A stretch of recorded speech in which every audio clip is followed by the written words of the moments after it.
dasar kecerdasan artifisial atau KA atau AI fase C. Tujuan pembelajaran kita hari ini yang pertama, siswa mampu menjelaskan konsep dasar kecerdasan artifisial yang meliputi definisi, karakteristik, dan cara kerjanya. Kemudian yang kedua, siswa mampu mengidentifikasikan macam-macam kecerdasan artifisial.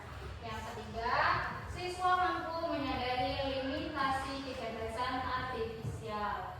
Yang keempat, siswa mampu mengintegrasikan etika dalam penggunaan kecerdasan artifisial. Setelah kita tahu tadi tujuan pembelajaran belajar kecerdasan artifisial itu apa, ada baiknya kita menonton video, ya. Oke. Kita akan menonton video. Oke, silakan disaksikan video.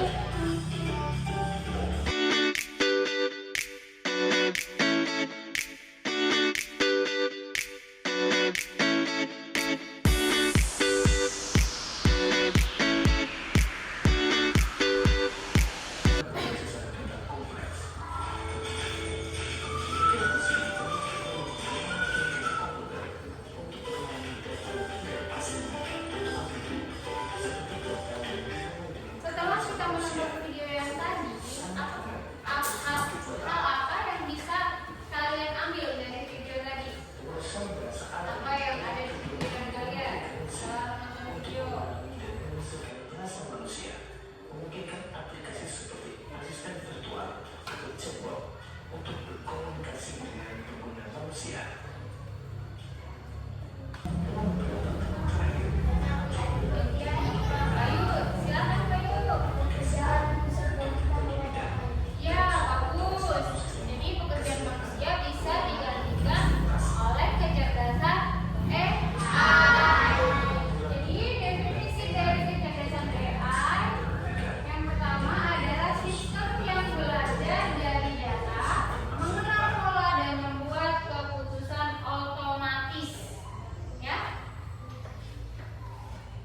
Yang bisa belajar dari data, mengenal pola dan membuat keputusan otomatis.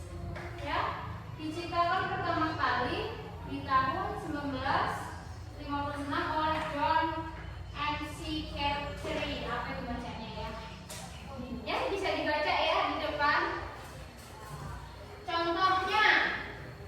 Contohnya kalian pasti di rumah pernah buka YouTube. Ada yang belum pernah buka YouTube? Pernah. Kalian ketik apa di YouTube? Misalnya apa? Game puzzle. Keluar nggak itu di bawahnya? Berarti kan pinter. Ya kan? Coba kalau kalian tiba-tiba ada yang masuk nih kepala. Bayu, kasih contoh game puzzle klasik. Apa itu game puzzle? Kalau YouTube enggak. Kalau YouTube langsung game puzzle muncul. Game puzzle itu kayak apa aja? Berarti itu cerdasan siapa dong? AI. Kenapa? Karena sudah punya data. Jadi sudah punya data, mengenal polanya langsung otomatis pajarnya keluar. Itu ya contohnya.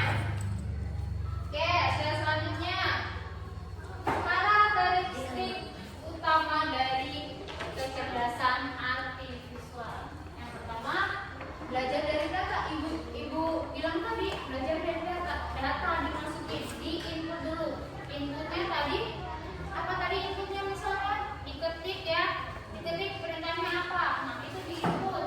Kemudian beradaptasi dan memperbaiki diri, bekerja dengan algoritma dan model prediktif, mengenal pola dan mengambil keputusan otomatis.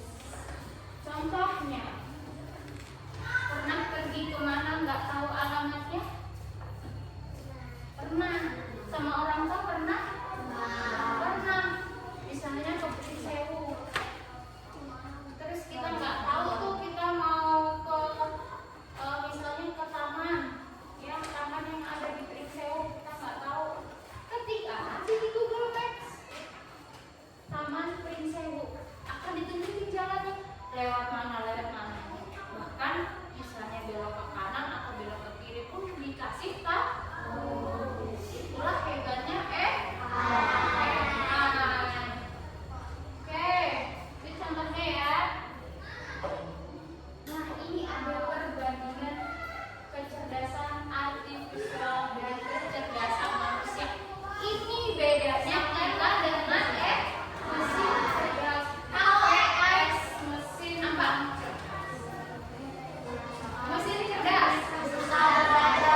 gambarnya Kak Cici pasti akan jawab. Di WA, anak ibu tuh kayak gitu suka pakai itu. Cici, ya Cici, tolong buatkan aku tugas mengarang bahasa Indonesia. Dikasih tahu sama Cici. Makanya kata ibu, HP kita smart, kita juga harus smart, ya. Ya Yusuf ya. Kemudian datang ini dan prediksi cuaca ada di HP. Hari ini panas berapa derajat ada di HP ya. HP kita itu canggih asal kita tahu cara menggunakannya. Kemudian ada KA generatif, kecerdasan generatif. Ini guru-guru udah pakai. Kalian hanya perlu mengenali kalian. Nanti kalau sudah SMP, SMA, kuliah kalian pasti atau nanti kecanggihannya udah lebih canggih lagi, beda dengan sekarang ya. Nah ini contoh di pendidikan, guru membuat kuis otomatis, kuisis AI.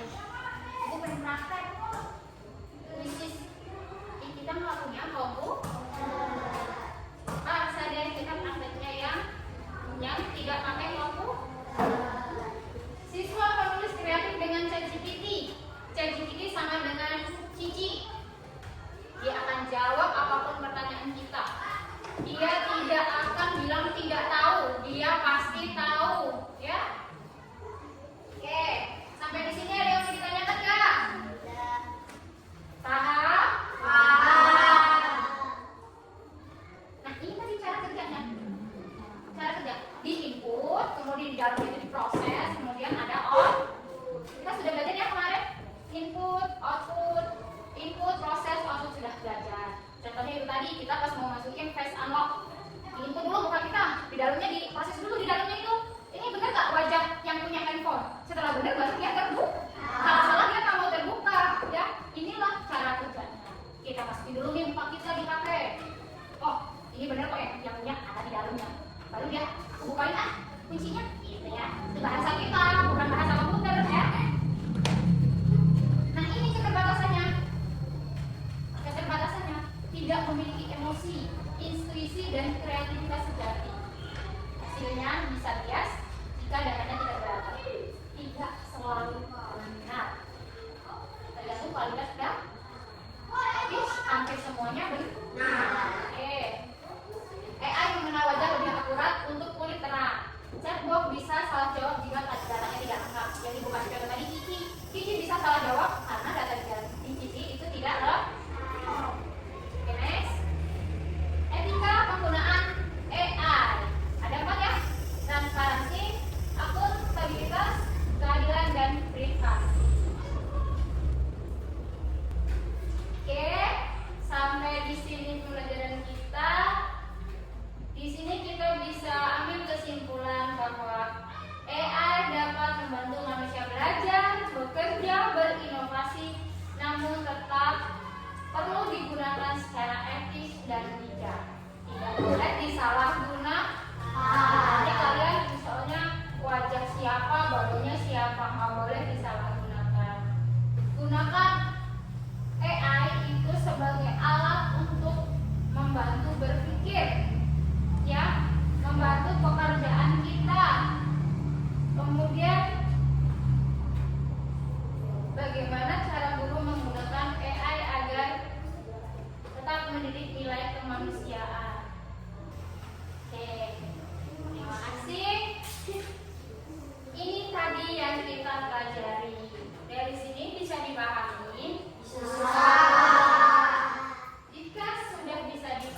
Petunjuk pengerjaan tugas. Yang pertama tulis nama kelompok.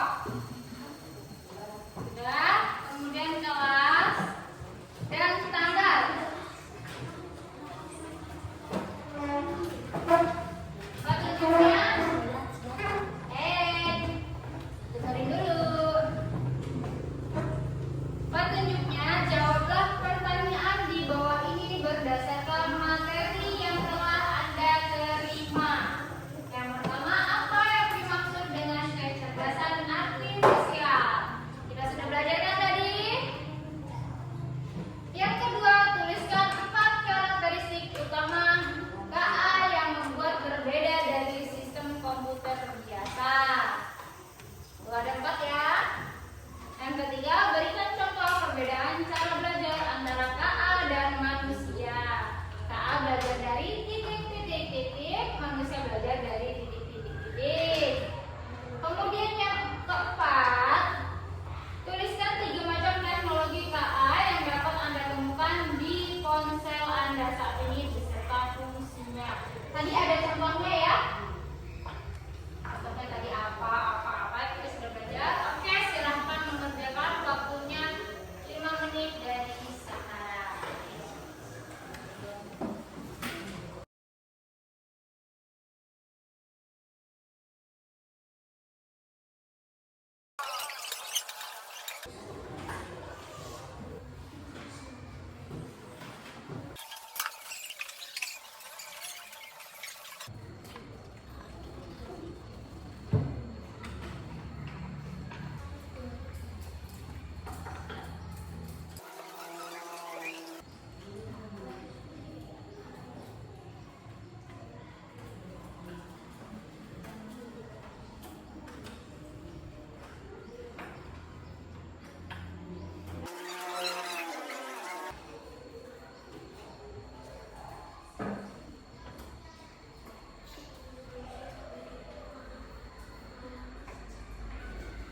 Ini yang keempat, tulis. Kalau keempat ininya, kalau keempat ini di bawahnya.